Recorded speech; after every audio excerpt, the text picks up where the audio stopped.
So it's recent. If you keep up with the station, you already know I mentioned in the past that the SC300, the actual clutch was actually slipping on the car. I found out what it was. Put shaft on the transmission was actually leaking around the seal, so I had to take the transmission out, reseal the transmission. It should be good to go now. But what actually happened was all the grease and everything got onto the clutch kit. So as I'm driving, the clutch is just getting wet with gear oil, and it actually started slipping. The pressure plate actually still looks good, but the friction disc looks burnt up, so I tossed the friction disc. This, however, that I'm installing into the car is a stage 4 clutch kit from Drift Motion for AR5 or R154 variant transmission. Yeah, guys, let's get into this video. Before we get started, I pretty much just laid everything out as it should be installed. So this will actually make sense once we start putting everything on. So if you go ahead and screenshot this real quick, so that way you won't lose track of anything, and you'll understand once we get done.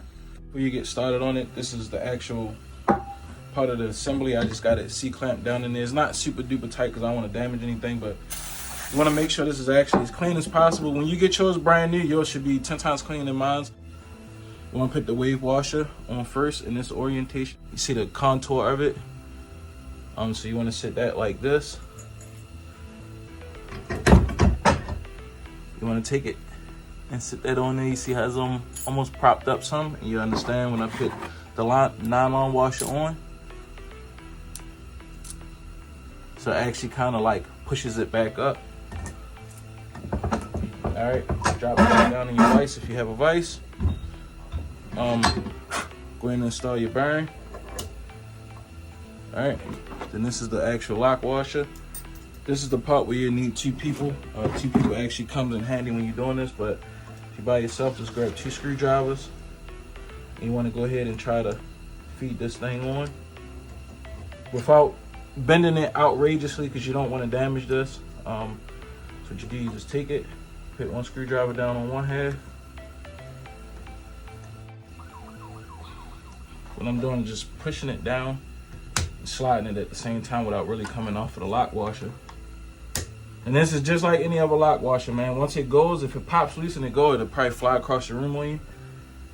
Make sure it's completely set in there before you take it out the vise.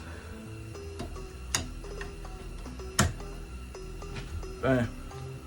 Alright guys, so on to the second part. What you want to do, pressure plate face down on a piece of cardboard. Don't just sit it, on the table or anything like that. You want to protect this at all costs.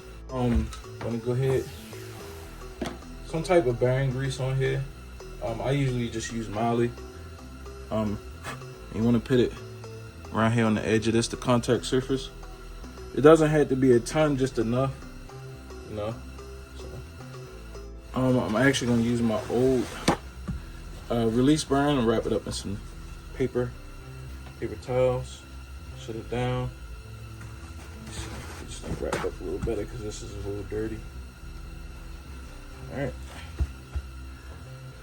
You want to take this, sit this down, face down on it. Make sure it's even. You want to get that propped up. You just sit this down on it. Bam, like so. That's perfect. So since you got this thing propped up and in place, first things first, put the nylon washer on. Doesn't matter which orientation this actually goes on. Just going to drop that baby on there. Next is the wave washer. You can tell why they call it that. Sit that on there. All right, so now you go ahead and install the lock ring washer. Doesn't matter as far as orientation, up and down with that at all. Drop it on there. So same principle with the other one, is just this is a little bit more harder than that side. For me, it's harder. Some people, it might not be as hard, but for me, this side is always harder.